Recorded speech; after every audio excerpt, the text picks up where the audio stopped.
Bonjour à tous, j'espère que vous allez bien, que vous avez passé une excellente semaine et comme à l'habitude fait d'excellentes lectures.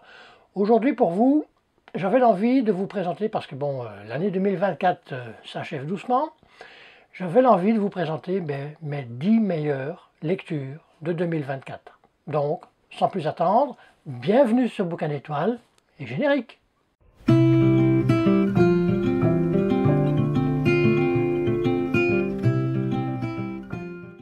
Alors, concernant ces lectures 2024, les 10 meilleures lectures, bon déjà on va essayer de le faire à la bonne franquette, dans le sens que je ne vais pas faire, comment je vais dire, un classement 10, 9, 8, 7, etc.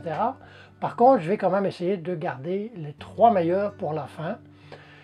Et donc c'est ça. Et en même temps, peut-être regarder qu'est-ce qui m'a fait, quel genre m'a fait le plus craquer en 2024. Donc, c'est parti. Alors, le premier livre que je vais vous présenter, c'est La Maison au sortilège d'Emilia Hart aux éditions ici Les Escales. Il faut savoir qu'à l'époque, parce que moi j'ai lu ce bouquin en tout début d'année, c'est toujours le premier livre qu'elle a écrit, mais actuellement je crois qu'il y en a un second qui est paru, peut-être uniquement en anglais pour l'instant, de Sirens, et donc voilà. Donc certainement que une fois qu'il sera traduit en français, on va se le procurer. De quoi va-t-on parler ici avec La Maison au sortilège? On est sur 3 époques différentes, avec 3 femmes, 3 destins, 3 narrations différentes. Et en globalité, ça va parler de la résilience des femmes. Ce sont des 3 femmes qui vont nous éduquer à ce que qu'est-ce que la résilience, qu'est-ce que la puissance des femmes à travers les siècles, même si elles ont été trop souvent et encore bafouées, humiliées, et puis on en passe. Il y a beaucoup de mystères et c'est bon. Déjà, c'est une magnifique écriture. On va voir en même temps, c'est un bouquin, un hymne à l'amour en même temps. Et comme très souvent où il y a un hymne à l'amour, il y a son contraire également, qui est pas loin. Et donc, en même temps, c'est un bouquin où il y a beaucoup de trigger warning sur la maltraitance des femmes. Et, bon, je ne vous ai pas encore dit leurs 3 prénoms. Il y a tout d'abord Alta, à l'époque, je vais dire, du Moyen-Âge. Je crois que c'est en, bon, si mes souvenirs sont bons, c'est en 1652, ça tourne aux alentours de cette époque-là, de cette date-là. La deuxième, c'est Violette, qui elle, on est en 1942, je crois, en pleine guerre mondiale, en Seconde Guerre mondiale, pardon, et en 2018 avec Kate, c'est ça. Et on va voir en même temps, c'est un bouquin sur, je vais dire, les relations familiales, les relations transgénérationnelles, on a du mal à parler aujourd'hui, et il y a beaucoup de mystères, tout est révélé quand ça doit être révélé, vraiment, il y a, en même temps, bon, il y a du suspense, mais on peut dire c'est un hymne à l'amour, vraiment, et sur la résilience des femmes, vraiment pour, je veux dire, résumer en gros, sur la résilience des femmes à travers les siècles. C'est une excellente lecture, c'était une excellente lecture et coup de cœur. Donc voilà. Emilia Hart, La Maison au sortilège. Vous voir aussi, c'est que dans les 10 volumes que je vais vous présenter, il y a 2 volumes. En fait, ce sont des sagas qui sont toujours en cours. Bon, forcément, je vais vous présenter un volume de la saga. Et ces 2 sagas, pour l'instant, ce sont que des coups de cœur. Donc voilà. Parce que, en général, ça se peut aussi que quand on lit une saga, on lit le premier, c'est magnifique, le deuxième, et puis bon, au fur et à mesure que ça se passe, ça commence à s'étioler, ou inversement. Et puis, ici, c'est vraiment pas le cas. Donc, le deuxième, bon, c'est une sacrée mamie. Et oui, forcément, je vous ai parler en long et en large de ce manga. C'est un seinen, tranche de vie, ici aux éditions Delcourt Tonkam, et le scénariste c'est Shimada Yoshishi et le dessinateur Ishikawa Saburo. Donc comme je disais, on est sur une tranche de vie. Et ce qui est, je vais dire, la cerise sur le gâteau, comme on dit, c'est quand je présentais, au fur et à mesure de l'année, le bouquin, je veux dire le tome 2, parce que je crois que le tome 1, je l'avais lu de fin 2023, tome 2, tome 3, tome 4, parce que là, il y a 5 volumes, je veux dire, parce que ce sont des éditions doubles. Au départ, c'est une série originale en 11 volumes, donc ici, édition double. Et comme je dis, la cerise sur le gâteau, c'est que en le présentant, bon, il y a des gens qui sont intéressés, puis qui achètent soit en simple ou en double, qui achètent le premier volume, et puis qui adorent, et puis qui continuent. Ça, c'est vraiment, je veux dire, magnifique. Donc, de quoi ça parle? Comme je dis, tranche de vie, on est dans la ville de Hiroshima. On suit une femme qui est avec ses deux fistons, ses 2 enfants, et qui a, je veux dire, difficile quand même à finir le mois, à joindre les 2 bouts. Et elle va garder l'aîné avec elle à Hiroshima, et elle va envoyer le cadet chez sa mère, donc chez la grand-mère de Akihiro, le héros de ce manga, en fait. Bon, il y a peut-être 2 héros, je veux dire, avec la grand-mère qui s'appelle Asano. Et ils vont aller, et là ça ne s'invente pas, ils vont aller découvrir, je veux dire, Akihiro va découvrir déjà sa grand-mère. Là on est en pleine campagne, on n'est plus dans la ville, et il va aller habiter donc, chez sa grand-mère, Asano, dans le village qui s'appelle Saga. Tout un programme.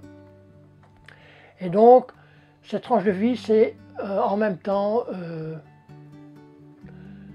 comment dire, de nouveau, c'est avec toutes les péripéties, toutes les actions que va subir Akihiro, il y a toujours un sens de la droiture, de la bonté, de l'amour de l'autre. De nouveau, on pourrait dire aussi que c'est un hymne à l'amour en même temps. Par contre, ici, il y a moins de, je vais dire, de son contraire. Bon, c'est des expériences de vie que va faire Akihiro au fur et à mesure des semaines, des saisons qui passent, et puis c'est ça. Et c'est toujours un renouveau. Il n'y a pas de, comment je veux dire, de trucs, je veux dire, trop cuits. Parce qu'à un moment donné, si ça devient redondant, que c'est toujours la même histoire, tu sais, non, pas du tout. Vraiment pas du tout. Chaque fois que moi je lis, bon là, pour l'instant, j'attends un peu d'attendre le 5e volume, parce que j'ai pas envie de l'acheter maintenant. Et j'ai pas envie de terminer non plus, donc c'est peut-être à cause de ça. Mais à chaque fois que je lis ce manga, j'ai la banane. J'ai la banane. Donc, si vous êtes intrigué par ce manga, sérieusement, n'hésitez pas, n'hésitez plus. Lisez-le. Une sacrée mamie. Et bien, après la première saga, on va continuer avec la 2e saga. Comme ça, les sagas seront terminées. C'est forcément Outlander de Diana Gabaldon aux éditions Libre Expression. Actuellement, j'en suis au volume 4. C'est si mes souvenirs sont bons, c'est une saga en 10 ou 11 volumes. Et les volumes, c'est des briques en même temps. C'est, je vais dire, entre 600 et 800 pages. Vous voyez, la police d'écriture, c'est pas ben grand, hein? On a besoin de lunettes, et comme d'habitude, hein? Donc Outlander, pour vous faire un peu l'histoire, je veux dire très courte, de comment je suis venu à Outlander. Tout d'abord, j'ai regardé les 4 premières saisons télévisées, Et puis, j'ai acheté le premier, j'ai lu. J'ai dit, oh, ben, c'est quasi... Il n'y a pas beaucoup de différence, je veux dire, entre la série télévisée et le livre. Bon, il y a quelques différences, bon, il y a certainement beaucoup plus de détails dans le livre, c'est clair. Mais, comment dire, à ce moment-là, je me suis dit, bon, j'arrête de regarder la série télévisée, parce que là, actuellement, la série télévisée, je crois qu'on est dans la 8e saison. Je ne sais pas si elle est déjà sur Netflix, ou la 8e, la 7e, la 8e. Enfin, je crois que c'est la 8e. Et je me suis dit, bon, je vais lire toute la saga, et ensuite, bon, ben, je recommencerai certainement depuis le début, la série télévisée.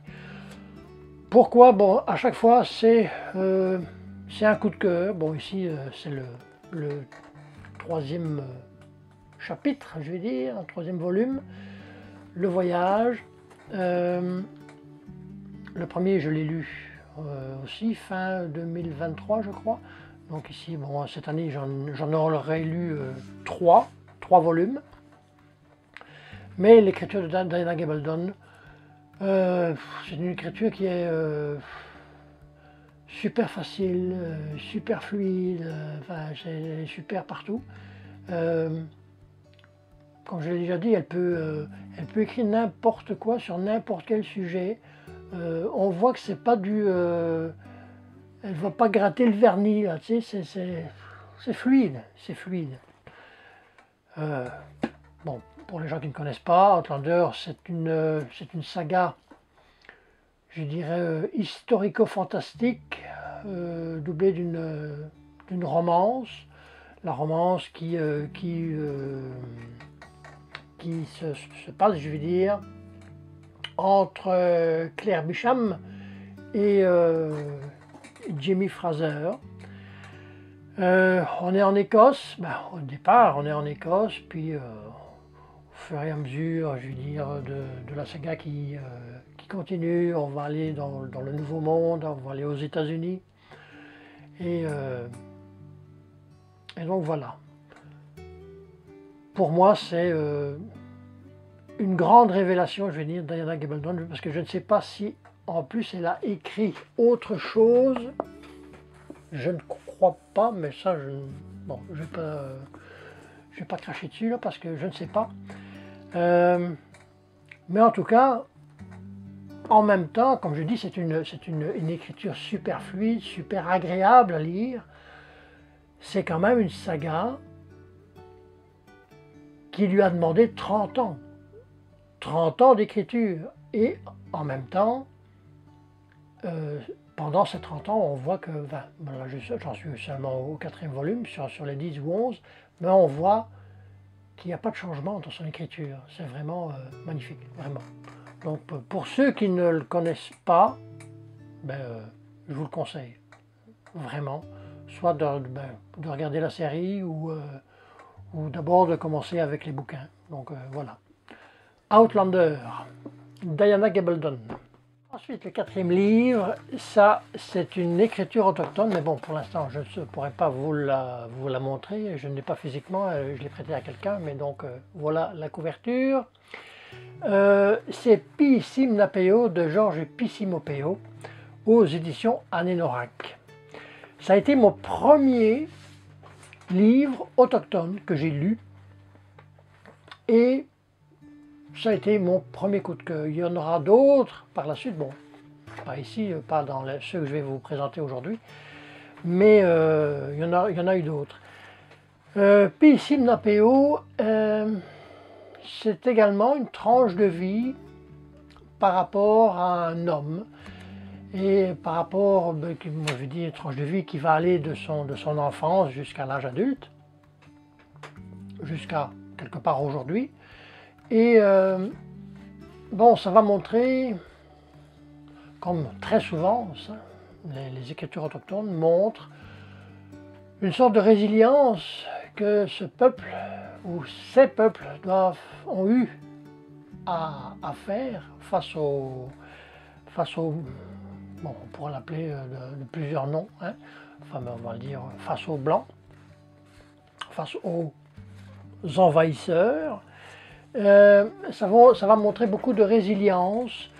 C'est un texte, parce que le bouquin n'est pas très gros, il fait à peu près, bon, de mémoire comme ça, il fait à peu près, je crois, 120 ou 130 pages, qui est en même temps bien illustré, et ça va montrer le chemin de cet homme, de Georges Piscimopéo, qui, entre parenthèses, que j'ai rencontré au Salon du Livre à Trois-Rivières en début d'année. Et c'était vraiment, je veux dire, on a eu une bonne discussion, vraiment, c'était génial, vraiment. Et je veux dire, comme son écrit, c'est un gars qui est simple, comme son écriture est simple, et il n'y a rien de péjoratif dans ce que je dis. C'est vraiment, il couche les mots sur le papier, et ça donne une telle émotion que on sait avoir qu'un coup de cœur quand on lit, c'est clair. Et en même temps, bon, quand on voit par où passent en général, je veux dire, les autochtones, par où ils sont passés, par où ils passent encore, c'est une lecture qui, c'est ça, qui en dit long. En même temps, et de nouveau, c'est un hymne à l'amour. Sérieusement, c'est un... Face à l'adversité et tout ça, on dirait que très souvent, pour avoir un hymne à l'amour, il y a son contraire qui est pas loin. Et c'est ça. Donc, c'est une excellente lecture, coup de cœur en même temps.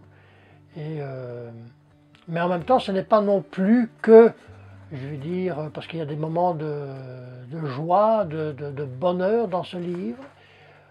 Certainement avec sa maman, quand elle est dans la communauté. Et donc voilà. Donc certainement aussi un bouquin à lire. Alors, le livre suivant, c'est La bibliothèque de minuit de Matt Haig. Matt Haig qui est je veux dire, journaliste et romancier britannique. Ici au livre de poche. La bibliothèque de minuit, c'est d'un genre, je vais dire, fantastique, ésotérique, scientifique.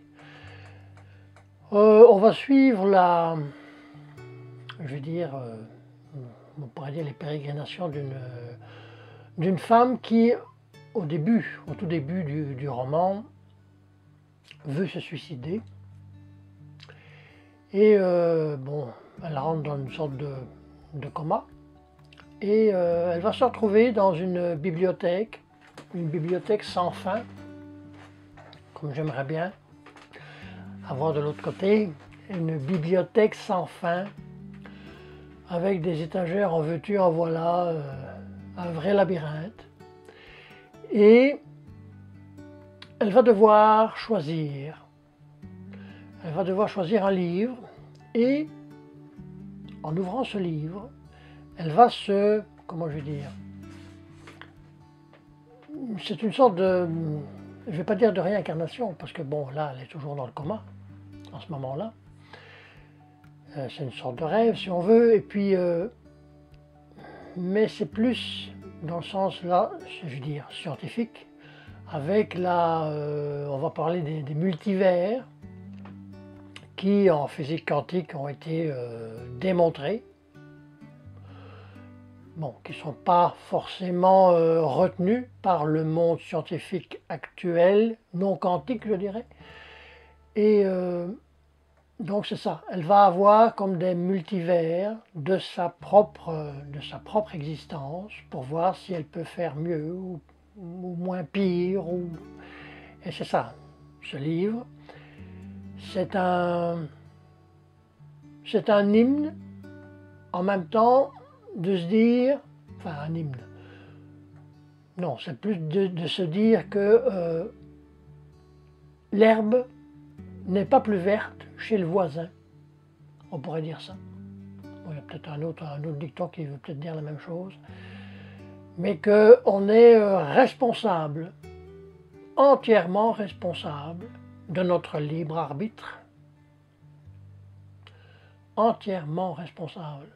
Quand on prend un carrefour qu'on prend à gauche, on a décidé de le prendre à gauche. Parfois pas parce qu'on est influencé ou pas, mais on l'a pris à gauche. Et le suivant, on va le prendre à droite et ainsi de suite. Donc, mais ça montre, c'est plein aussi c'est rocambolesque en même temps, mais c'est très sérieux aussi, c'est tragique, c'est dramatique, suivant les multivers que l'on va emprunter. Et bon, ben, le final, je ne vous le dis pas. Oh, il y avait peut-être vers la moitié, le trois quarts du bouquin, bon, on voit vers où on peut aller. Et, bon, moi, j'avais eu bon. Donc, peut-être un peu avant de se dire, oui, c'est peut-être un peu du téléphoné, mais ça reste quand même très bonne lecture, belle écriture, et voilà. Donc, une bibliothèque de minuit. En même temps, bon, ben, comme je disais, c'est même du côté scientifique, c'est prouvé, archi prouvé, que les multivers existent par la physique quantique. Et l'auteur Matejc fait un petit clin d'œil dans le bouquin en parlant de la théorie des cordes. Donc vous irez voir sur Wikipédia qu'est-ce que la théorie des cordes. Et donc voilà. Donc très bon livre. Et bon, pour l'instant, je n'ai pas encore lu d'autres livres de lui, mais si je vois un Matejc avec un autre titre, sans hésiter, je me le procurerai. Voilà. Alors, le livre suivant, si je vous dis David Saphir, vous me répondez, ben bon, forcément, peut-être plusieurs titres, parce qu'il en a écrit pas mal. Mais ici, Maudit Karma aux éditions Pocket. Donc David Saphir, c'est un auteur allemand. Moi j'avais lu déjà le fabuleux, parce que là je me retourne pour laisser voir le titre, mais non, le fabuleux destin d'une vache qui ne voulait pas finir en steak haché. C'est un peu du même acabit, bon c'est pas la même histoire, mais c'est un peu du même acabit je vais dire, parce que bon c'est un roman anthropomorphique. Il donne parole à des chiens, à des chats, à des fourmis et ainsi de suite. Pour vous dire l'histoire, en gros, c'est une femme qui est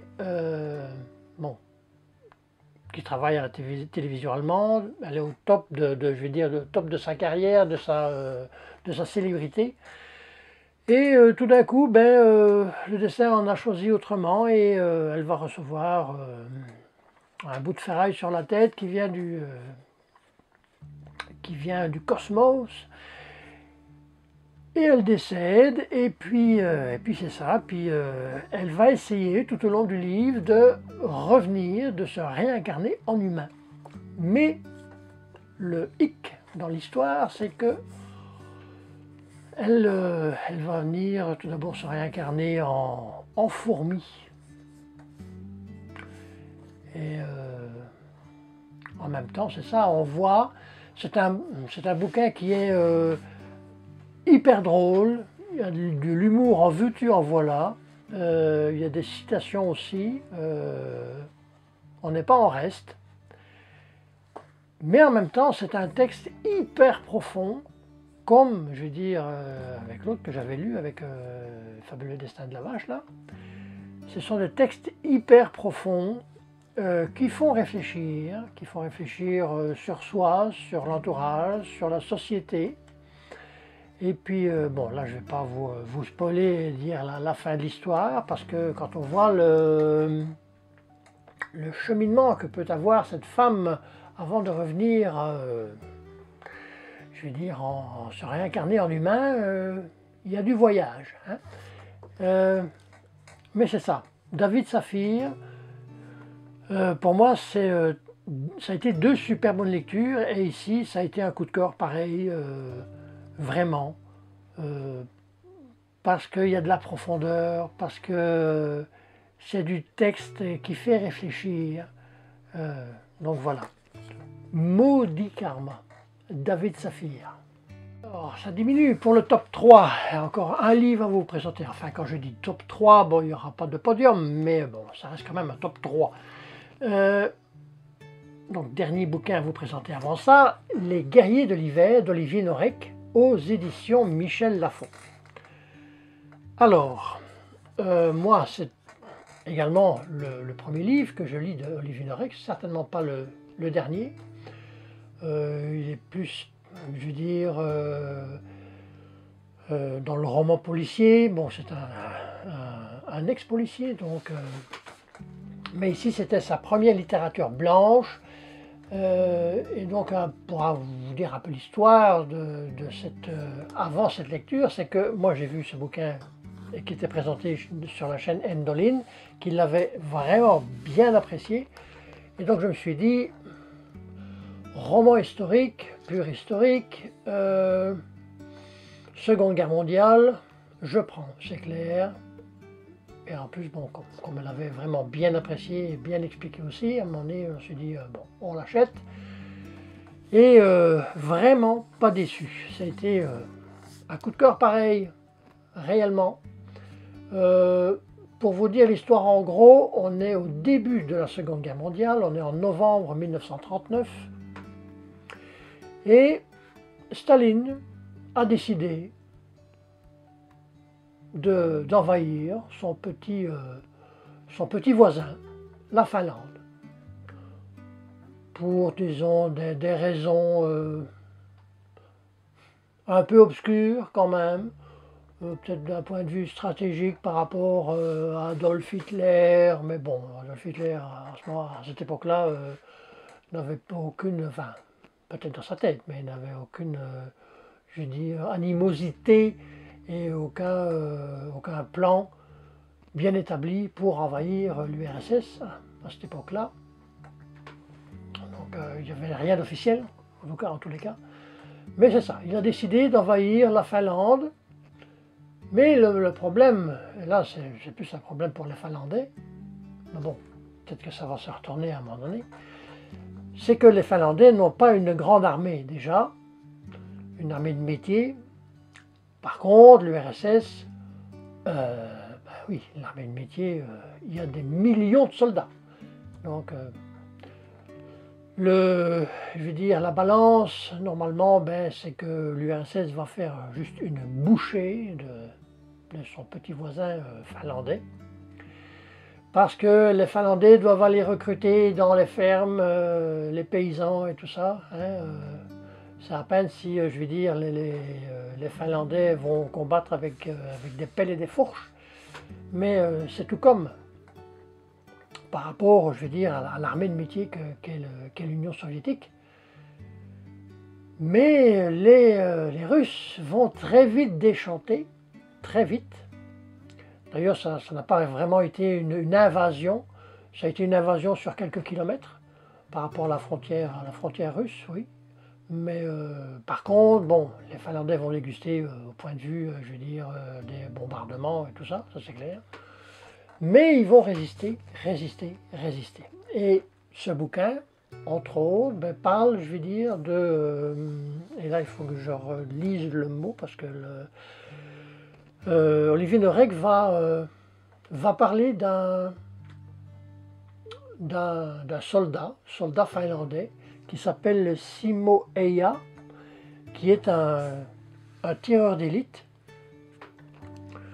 Un tireur d'élite, je dirais, à l'ancienne, donc sans lunettes de visée, de vision. Et donc, c'est ça, un vrai de vrai. Et qui va être, ce Simo Eija va être une icône de son vivant, après je veux dire, jusqu'à la fin de la guerre et après la Seconde Guerre mondiale, va être une icône vivante dans son pays. Il a un triste record, forcément, hein, quand on parle de tireur d'élite et tout ça, bon, et de guerre, mais il a encore le record, aujourd'hui, d'hommes abattus. Il a plus de 500 hommes, 500, ici 500 Russes. Et Olivier Norek, c'est une très belle écriture, vraiment. Très simple, c'est bien aéré, on ne se perd pas, je veux dire, ni dans les dates, ni dans les positions géographiques ou que sais-je. C'est vraiment, tout d'un coup, on est du côté russe, on est du côté finlandais, on voit cette résistance, et puis en même temps, on voit ces Russes qui, doucement mais sûrement, commencent à douter. Et puis aussi bien le soldat russe que le général russe, parce que je veux dire, ils étaient quasi au même pied d'égalité par rapport à Staline. C'est que quand Staline décidait que tu ne faisais pas la job, eh ben, tu avais ou tu étais pendu ou une balle dans la nuque ou que sais-je, le beau Staline. Et donc c'est ça, c'est ce roman qui va expliquer, je veux dire, et qui va narrer cette partie de cette Seconde Guerre mondiale, cette petite histoire, parce que je veux dire, ça n'a pas duré longtemps. Je ne sais plus exactement quand, mais ça a duré, je fais une paire de mois, je crois. Je ne suis plus sûr, mais ça n'a pas duré des années. Parce qu'après, les Russes vont avoir beaucoup mieux à faire, je veux dire, pour se protéger de l'avancée, je veux dire, nazie, donc d'Adolf Hitler. Donc c'est ça. Donc très très bon roman. Et très content d'avoir, je veux dire, relu sur la Seconde Guerre mondiale, parce que comme je le disais, c'était un pan de cette Seconde Guerre mondiale que je ne connaissais pas du tout. Donc voilà, les guerriers de l'hiver. Alors, nous arrivons au top 3. Je veux dire, le 1, le 2, le 3, le 3, le 2, le 1, c'est du pareil au même. Qu'est-ce qui déjà différencie ces 3 bouquins de ces 7 autres bouquins qui sont également des coups de cœur ou des excellentes lectures, mais non, c'est plus des coups de cœur. Qu'est-ce qui différencie ces 3 bouquins? C'est que quand je termine ce livre, ou quand je termine ces 3 livres, c'est un livre qui me suit pendant quelques journées, où je repense, et puis que il me suffirait de je sais pas quoi et de repartir à zéro et de relire le livre. Bon, c'est jamais arrivé pour l'instant. Peut-être qu'un jour, hein, c'est ça. Ce sont des livres qui me suivent. Bon, je ne vais pas dire que les autres, en même temps, bon, ça me suit, oui, j'y repense de temps en temps, mais il y a comme un truc vraiment addictif, réellement, avec ces 3 bouquins. Alors, bon, on va vous présenter le premier. 22-11-63 de Stephen King, aux éditions Le Livre de Poche. Celui-ci, c'est clair que, bon, hein, on va pas aller jusqu'au bout, mais bon, il fait déjà 1000 pages. 1000 pages et le reste. C'est un Stephen King qui est un peu à part des autres. J'ai eu aussi beaucoup de commentaires dans le sens qu'il y a beaucoup de personnes qui adorent et qui disent que c'est un de ses meilleurs romans. On est ici sur de l'historico-fantastique. Bon, en gros, point de vue du fantastique, c'est que il y a, bon, je ne sais plus comment il s'appelle, je veux dire le héros du livre, je ne me rappelle plus, qui a la possibilité, via une autre personne, a la possibilité de revenir dans le temps, en 1958, bon, je ne sais plus la date exacte non plus, mais je sais bien, je veux dire l'année, 1958, et la personne qui lui montre cela lui dit que est-ce que ce serait possible de, je vais dire, de faire son maximum pour que le président John Fitzgerald Kennedy ne soit pas assassiné en novembre 1963. Donc là, il y a 5 ans. Il y a 5 ans à vivre, je veux dire, de 1958 à 1963. Et donc c'est ça. Et à chaque fois que il le fait une première fois, puis à un moment donné, bon, ça ne marche pas. Il peut revenir. Il peut revenir. Je veux dire, je ne sais plus en quelle année c'est.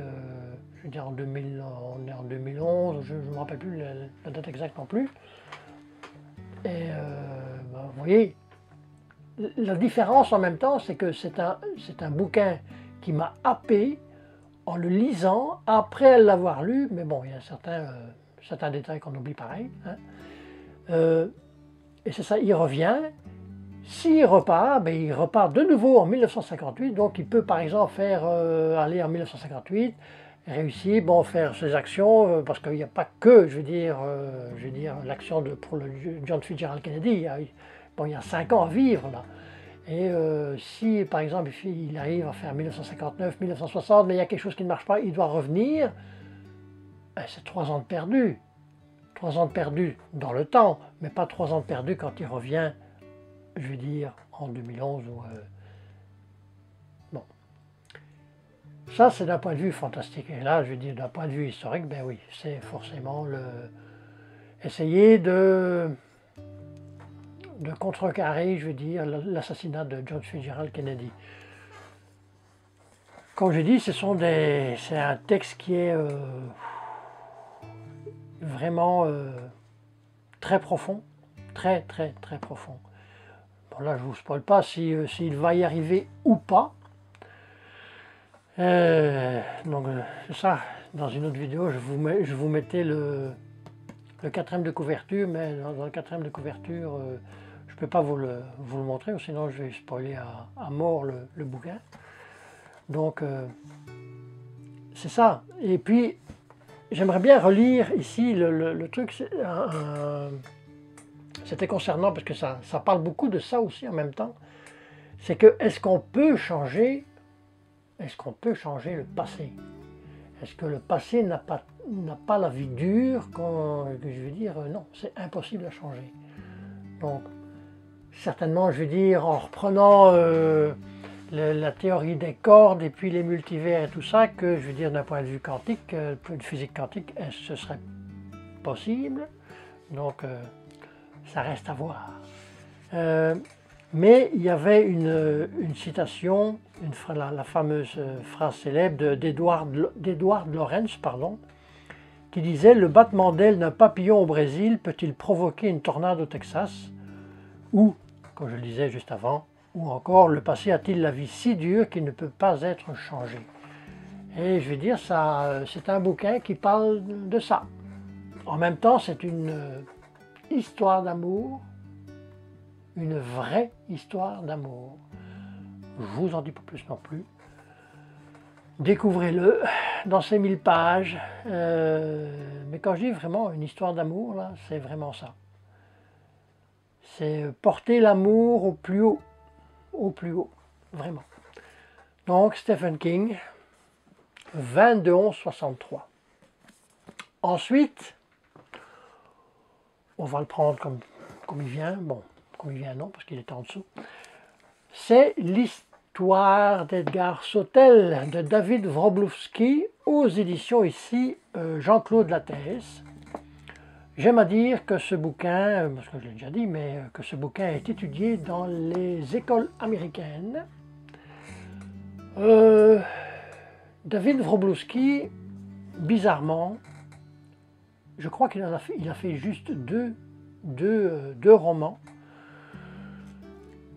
Parce que je dis, vu la plume qu'il a,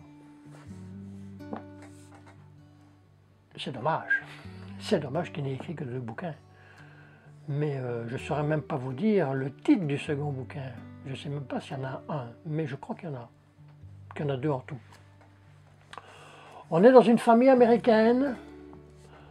Je dis une famille de l'Amérique profonde. C'est une famille qui entretient, qui a comme métier, elle élève des chiens. C'est un grand chenil. Et elle éduque les chiens, et puis bon, elle les vend. Et il va y arriver certaines situations dramatiques dans ce bouquin, mais je ne peux pas vous spoiler. Parce que ce qui a fait aussi la beauté, je vais dire, de ce livre, c'est que je ne savais réellement pas, parce que déjà je n'avais pas lu le 4e de page, donc je savais vraiment rien à quoi m'attendre. Je ne savais même pas de quoi ça allait parler. Mais en commençant le livre et au fur et à mesure des pages, des chapitres, on ne sait vraiment pas où David Wroblewski va vous emmener réellement. C'est ça qui, je veux dire, fait la beauté de ce livre, en plus de son écriture, de sa plume. Il va y arriver des drames successifs, et c'est l'amour d'Edgar avec deux ou trois de ses chiens. Il y a les chiens, pour vous dire, s'appellent Almond, qui l'accompagne, Almondine, essai, comme un essai de rugby. Ça m'a impacté vraiment, sérieusement, là. Parce qu'en plus, David Wroblewski a cette plume et d'insérer dans ce roman, de façon vraiment toute fine, toute délicate, du fantastique et de l'ésotérique, mais qui ne prennent pas le dessus, je veux dire, sur l'histoire, sur le bouquin, sur le livre. Mais il y a cette touche de fantastique et d'ésotérique qui est indéfinissable, réellement, jusqu'à la fin. C'est un final qui est en même temps tragique, dur, et à la fois magnifique. Ça dépend de quel bord on est, sur quel bord, je veux dire, quel bord, quelle rive on se tient du fleuve. C'est vraiment magnifique comme lecture. Ça a été, parce que c'est aussi un bouquin qui fait pas loin de 600 pages. C'est l'histoire d'Edgar Sautel. Probablement que peut-être je le relirai un jour. Parce que c'est vraiment... Et parce que je veux dire, en plus, ça m'a impacté dans le sens que, bon, c'est une histoire avec des chiens. Et que, bon, à l'époque, j'avais perdu, bon, ça faisait un petit temps, ça faisait déjà quelques mois que j'avais perdu, qu'on avait perdu notre chienne, Cannelle, la belle Cannelou, qui était à Terre-Neuve. Et donc, peut-être qu'en plus, bon, ça m'a impacté en plus à cause de ça. Mais voilà. Donc, n'hésitez pas. Si vous le voyez, n'hésitez pas. Lisez-le. Sérieusement. Je vous invite à le lire. L'histoire d'Edgar Sautel. Voilà. Alors là, il est temps, je vais dire, de vous présenter le dernier livre de cette pile de 10 et, je vais dire, de ce top 3. En plus, c'est un bouquin que j'ai lu très récemment. C'est Les femmes du bout du monde de Melissa d'Acosta aux éditions Albin Michel. Concernant Melissa d'Acosta, c'est son deuxième livre que je lis. Ça a été, le premier, ça a été Les Lendemains, puis Melissa d'Acosta. Il y en a 3 autres qui m'attendent déjà dans ma palle. Mais pour en revenir avec Les femmes du bout du monde, c'est vraiment un texte, je ne sais pas, parce que c'est vraiment un texte, la plume m'a vraiment imprégné, même l'histoire. Je ne sais pas parce que si ça a à voir, parce que je veux dire, l'histoire est de l'autre côté de la planète, c'est en Nouvelle-Zélande, ça se passe en Nouvelle-Zélande. On va suivre 3 femmes. Il y a d'abord, je veux dire, Autumn et Millie. Autumn c'est la mère, Millie c'est la fille, qui sont néo-zélandaises et qui ont un camping dans le sud de la Nouvelle-Zélande. Et je veux dire, qui vivotent, c'est ça, qui entretiennent leur camping. Et puis il y a cette Française qui va arriver, qui s'appelle Flore, qui est un peu, je veux dire, bon, c'est un peu, je veux dire, elle est un peu groggy par la vie, par l'histoire qu'elle a vécue. Et donc elle vient comme ça, elle va en Nouvelle-Zélande et puis pour je veux dire, le logis et puis la bouffe, elle va travailler quelques heures dans le camping. Et puis comme ça, elle loge et puis elle mange gratuitement. Et elle va essayer de se retrouver et en même temps, ben, je vais dire, c'est un triangle de femmes qui va montrer la puissance aussi des femmes et puis de, de percer les abcès quand il y a des abcès à percer, quand il y a des non-dits. Et puis, parce qu'au départ, c'est clair que ces trois femmes, bon, elles sont méfiantes. Bon, c'est clair qu'Automne et Milly se connaissent, bon, c'est mère-fille, mais je vais dire par rapport à Flore, elles sont un peu méfiantes, elles sont surtout la mère. Et puis, mais je veux dire, au fur et à mesure du récit, ben, on voit cette méfiance qui se change en confiance, en amitié et en confiance. Et c'est ça, et tout ça sur fond de magnifiques paysages new-zélandais, de la culture maori aussi, qui est très présent dans le texte. C'est un texte, je veux dire, hein, les goûts et les couleurs, hein, mais c'est un texte pour moi inoubliable. Certainement un jour je le relirai, c'est clair, c'est clair. On est... En même temps, c'est un... Je dirais pas que c'est un hymne à la vie, pas vraiment, là, mais entre le bien-être et puis c'est ça, je dis crever les abcès quand il faut parler des choses réellement, quand elles sont importantes, c'est ça, il faut les dire, il faut dire ce qu'on pense. Bon, il y a peut-être aussi de temps en temps la manière de le dire, mais c'est ça. C'est... Et puis bon, on sent cette... je ne sais pas si Melissa d'Acosta a été en Nouvelle-Zélande pour aller l'écrire, j'en sais rien, mais vraiment là, c'est comme... on ressent le ressac de l'océan, les vagues, on sent la végétation, les animaux, c'est du grand art. Pour moi, c'est du grand art. Ce texte, c'est du grand art, réellement. Ne m'étonne pas que pour l'instant, Melissa d'Acosta, je crois, parce que je ne suis pas ça à la lettre non plus, mais que c'est le premier auteur-autrice confondu, la plus lue, donc française ou français, la plus lue pour l'instant en France. Donc les femmes du bout du monde. Voilà, ça termine, on pourra en dire encore, hein, mais je sais pas, on en revient toujours à la même chose, hein, c'est que c'est à un moment donné, quand c'est trop beau, trop magnifique, ben, on a juste à regarder, à se taire, hein, c'est comme un paysage. Voilà, ça termine ma lecture, mes coups de cœur, mes excellentes lectures de 2024. Pourquoi je l'ai faite maintenant? Parce qu'il reste encore 3 semaines, mais je veux dire, avec les lectures que j'ai, bon, c'est peut-être... mais je ne crois pas que j'aurai... et puis, bon, il y en avait 10, j'en avais déjà 10, donc voilà. Si j'en fais encore un 11e ou un 12e, ben, c'est ça peut-être pour l'année prochaine que je vous les montrerai. Certainement que je vais faire, début de l'année prochaine, un petit récapitulatif, je veux dire, sur le global de l'année 2024, parce que bon, l'année 2024 a été riche en enseignement, c'est clair, avec ma petite, je vais dire, ma petite panne de lecture de 3 mois, parce que j'avais tout, je veux dire, tout noté, bon, je note toujours tout, mais je veux dire, nom de page, etc.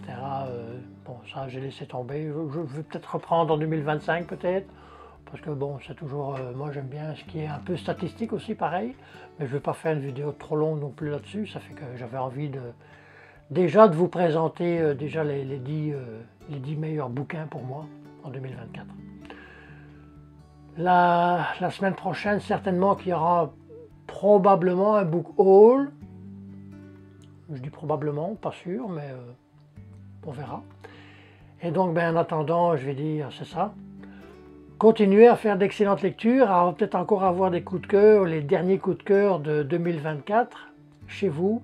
Et puis, c'est ça. Ben, en attendant, passez une excellente semaine. Et puis, À la fois prochaine. Bye.